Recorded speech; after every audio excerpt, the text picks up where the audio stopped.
बंगाल में आरोप प्रत्यारोप का दौर जारी है। ममता और राज्यपाल के बीच जुबानी जंग और ज्यादा तेज हो गई है। यूपी मायावती की एकला चलो नीति आखिर है क्या, और समाजवादी पार्टी में क्यों चाचा भतीजा आमने सामने हो गए हैं। सियासत से जुड़ी बड़ी खबरें कौन सी इस वक्त की टॉप 9 सियासी चक्रव्यूह में आप देखिए।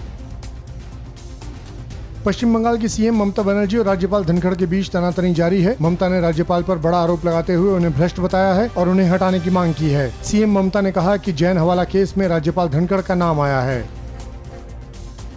सीएम ममता बनर्जी के आरोपों पर राज्यपाल धनखड़ ने जवाब दिया। उन्होंने सभी आरोपों को झूठा बताते हुए कहा कि जैन हवाला केस की चार्जशीट में उनका कोई नाम नहीं। राज्यपाल ने सीएम ममता पर जनता को गुमराह करने का आरोप लगाया। पश्चिम बंगाल में 2 जुलाई से विधानसभा सत्र शुरू हो रहा है। बजट सत्र को लेकर विधानसभा में अध्यक्ष विमान चटर्जी की अध्यक्षता में सर्वदलीय बैठक हुई। बैठक में बीजेपी के 5 विधायक मौजूद रहे, लेकिन शुभेंदु अधिकारी ने बैठक में हिस्सा नहीं लिया। बीएसपी प्रमुख मायावती ने यूपी में बीएसपी के अकेले चुनाव लड़ने का ऐलान किया है।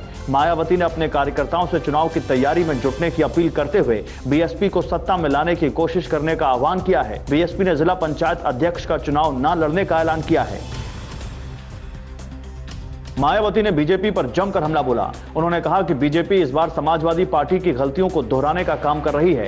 एसपी की कार्यशैली के चलते 1995 में बीएसपी समाजवादी पार्टी से अलग हुई थी। अब वही कार्यशैली और तौर तरीके बीजेपी दोहरा रही है।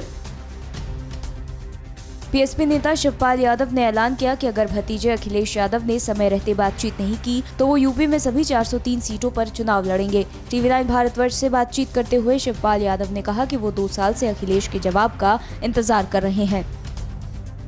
यादव परिवार में टकराव पर अपर्णा यादव ने बड़ा बयान दिया है। उन्होंने कहा कि अखिलेश यादव ने बात नहीं की तो शिवपाल यादव अकेले ही चुनाव लड़ेंगे। शिवपाल जी ने नेताजी के आशीर्वाद से ही पार्टी बनाई। मुलायम की छोटी बहू अपर्णा ने पीएम मोदी की तारीफ भी की।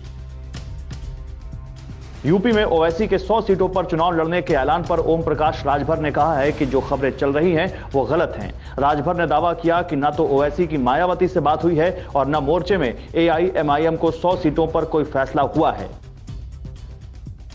एनडीए के सहयोगी दल भी अब यूपी में अपनी दावेदारी पेश कर रहे हैं। जेडीयू ने अभी से ऐलान कर दिया है कि पार्टी 200 सीटों पर चुनाव लड़ने की तैयारी कर रही है। जेडीयू नेता उपेंद्र कुशवाहा ने कहा कि जेडीयू के यूपी प्रभारी केसी त्यागी को इसकी तैयारी करने को कह दिया गया है। फिक्र आपकी, सोमवार से शुक्रवार रात 9 बजे सिर्फ टीवी9 भारतवर्ष पर।